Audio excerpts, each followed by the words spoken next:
రాష్ట్ర ప్రభుత్వం డిసెంబర్ 6వ తేదీన మన రాష్ట్రంలోనే మామిడి తోటలకు పునర్వ్యవస్థీకరించిన వాతావరణ ఆధారిత బీమా పథకాన్ని అమలు చేస్తున్నామని ఆదేశాలు జారీ చేశారు.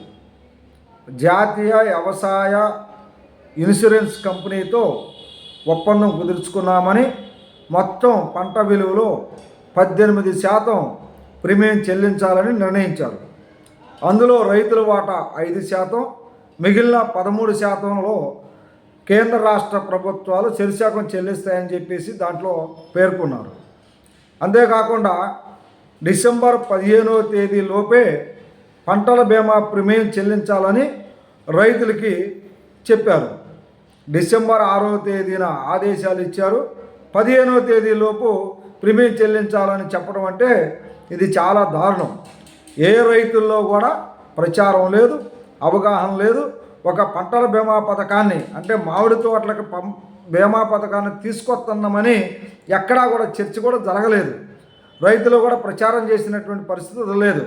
హడావుడిగా ఈ బీమా పథకాన్ని తీసుకొస్తున్నామని చెప్పేసి పేర్కొనటం ఏదో కాగితాలకు పరిమితం అయింది తప్ప రైతాంగానికి మాత్రం ఉపయోగం పెద్దగా ఉండదు. అంతేకాని మేము రాష్ట్ర ప్రభుత్వాన్ని కోరేది ఏంటంటే ఈ పథకం పట్ల ముందుగా రైతుల్లో విస్తృతంగా ప్రచారం నిర్వహించాలి, కరపత్రాలు వేయాలి, గ్రూప్ మీటింగులు జరపాలి. అప్పుడు బీమా ప్రీమియం గురించి తేదీ నిర్ణయిస్తే ఉపయోగం ఉంటుంది. అందుకని మేము కోరుకునేది ఏంటంటే రాష్ట్ర ప్రభుత్వం పంటల బీమా పథకం ప్రీమియం చెల్లించే గడువుని జనవరి 15వ తేదీ వరకు పొడిగించాలని చెప్పేసి రైతులు కోరుతూ ఉన్నారు. అంతేకాకుండా డిసెంబర్ 15వ తేదీ నుండి మే 31వ తేదీ వరకు బీమా చేసినటువంటి మామిడి తోటలకి ప్రకృతి విపత్తుల వల్ల నష్టం జరిగితే నష్టపరిహారము చెల్లిస్తామని చెప్పారు. కానీ మన రాష్ట్రంలో మామిడి తోటలు డిసెంబర్ 15 నుంచే కాకుండా జనవరి నుంచి విస్తృతంగా పూత పూయటము, పిందెలు వేయటం అనేది జరుగుతూ ఉంటుంది. జూన్ 15వ తేదీ వరకు పంటకాలం ఉంటుంది. జూన్ 15వ తేదీ లోపు కూడా అనేక జిల్లాల్లో మామిడి తోటలు, మామిడికాయలు మార్కెట్కి వచ్చే పరిస్థితి ఉన్నది. అందుకని మే 31 కాకుండా జూన్ 15వ తేదీ వరకు ఆ డేట్ని పొడిగించాలని చెప్పేసి మేము కోరుతా ఉన్నాం. ఈరోజు మామిడి తోటల్లో సాగు చేస్తున్నటువంటి వారిలో ఎక్కువ మంది పేద రైతులు ఉన్నారు, సన్నకారు రైతులు ఉన్నారు. ముఖ్యంగా కౌలు రైతులు కూడా గణనీయమైన సంఖ్యలో ఉన్నారు. ఎందుకంటే మామిడి తోటలకు సంబంధించి ఆకుల మీద ఆ పూత పూసిన తర్వాత పూతను బట్టి కొంతమంది కౌలుకు తీసుకుంటారు. ఎకరం 30,000 నుంచి 40,000, 50,000 రూపాయలు కూడా తీసుకుంటారు. పంటల బీమా పథకంలో రైతులు బీమా చేయించుకుంటే కౌలు రైతులకి బీమా పరిహారం వచ్చే అవకాశం ఉండదు. రాష్ట్ర ప్రభుత్వం ఏం చెబుతుందంటే డిసెంబర్ 15వ తేదీలోపు భూ యజమానులు, మామిడి తోట రైతులు బీమా ప్రీమియం చెల్లించాలని చెప్తా ఉన్నారు. పంట రుణాలు తీసుకున్న వాళ్ళకి అవకాశం కల్పిస్తున్నారు. మరి బీమా పంట రుణాలు తీసుకోకుండా కౌలు చేసే రైతులు బీమా ప్రీమియాన్ని కామన్ సర్వీస్ సెంటర్లో తమ రైతు వాటాగా చెల్లించాలని చెప్తా ఉన్నారు.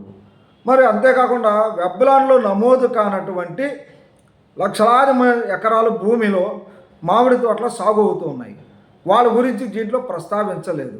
అందుకని ఈ సందర్భంగా కౌలు రైతుల సంఘం అభిప్రాయపడుతుంది ఏంటంటే మామిడి తోటలు వెబ్లాన్లో నమోదైనా నమోదు కాకపోయినా మరి క్షేత్రస్థాయిలో పరిశీలించి అన్ని జిల్లాల్లో మామిడి తోటలు వేసినటువంటి అన్నిటిని కూడా ఈ క్రాప్ చేయించి ఈ క్రాప్ అయినటువంటి ప్రతిదీ మరి బీమా పథకానికి తీసుకురావాలని చెప్పేసి కోరుతా ఉన్నాము.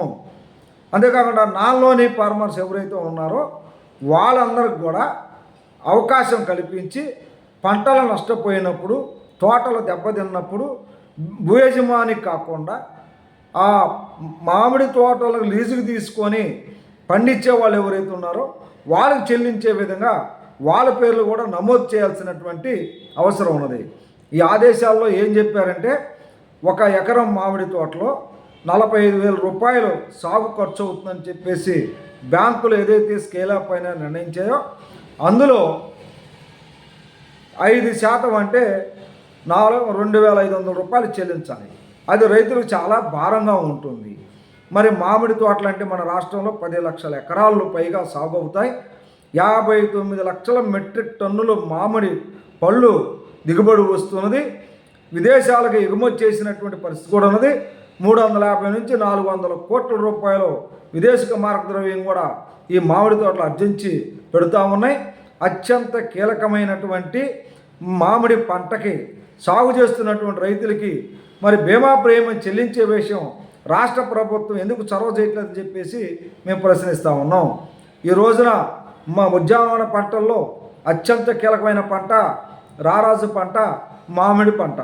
అటువంటి మామిడి పంటకి రాష్ట్ర ప్రభుత్వం తగినటువంటి ప్రోత్సాహం ఇవ్వాల్సినటువంటి అవసరం స్పష్టంగా కనపడుతూ ఉంది.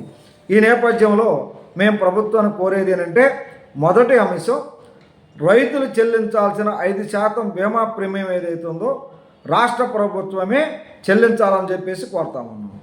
రెండో అంశము బీమా ప్రీమియం చెల్లించే సమయం డిసెంబర్ 15 కాకుండా డిసెంబర్ నుండి జనవరి 15వ తేదీ వరకు ఈ గడువుని పొడిగించాలని చెప్పేసి కోరుతా ఉన్నాం.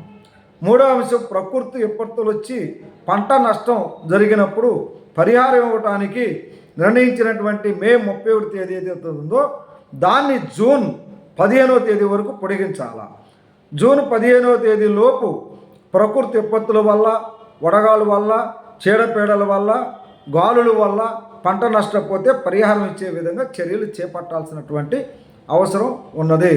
అంతేకాకుండా మామిడి పంట బీమా గురించి విస్తృతంగా రైతుల్లో ప్రచారం నిర్వహించవలసినటువంటి అవసరం ఉంది. కరపత్రాలు వేయాలి, గ్రూప్ మీటింగులు జరపాలి. అదేవిధంగా మరి వివిధ రూపాల్లో సోషల్ మీడియాలో కూడా ప్రచారం నిర్వహించి రైతాంగంలో అవేర్నెస్ అంటే చైతన్యాన్ని కలిగించాల్సినటువంటి అవగాహన కల్పించాల్సినటువంటి అవసరం ఉందని చెప్పేసి ఈ సందర్భంగా ప్రభుత్వానికి గుర్తు చేస్తూ ఉన్నాం. మరి మామిడి పంట ఏదైతే బీమా చేస్తున్నారో పరిహారం ఇచ్చేటప్పుడు వాళ్ళ ఆదేశాలు ఎక్కడ కూడా గ్రామాన్ని ఎన్నింటికి తీసుకుంటారా, మండలాన్ని ఎన్నింటికి తీసుకుంటారా, జిల్లాని ఎన్నింటికి తీసుకుంటారా అనేది అక్కడ ప్రస్తావించలేదు. వాతావరణ ఆధారిత పంటల బీమా పథకం ఇప్పటి వరకు మండలాన్ని పరిగణలోకి తీసుకున్నటువంటి దాఖలాలు అయితే ఉన్నాయి. ఈ సందర్భంగా మేము కోరేది ఏంటంటే మండలం కాదు, సర్వే నంబర్ని పరిగణలోకి తీసుకొని ఆ సర్వే నంబర్లో ఇటువంటి విపత్తులు సంభవించి నష్టపోతే దాని ఆధారంగా పరిహారం చెల్లించడానికి ప్రభుత్వ చర్యలు తీసుకుని ఆ విధంగా రైతులకి అందుబాటులో తీసుకొని రైతులు సహకరించే పద్ధతిలో ముందుకు ఉండాలని చెప్పేసి ఈ సందర్భంగా కోరుతా ఉన్నాము.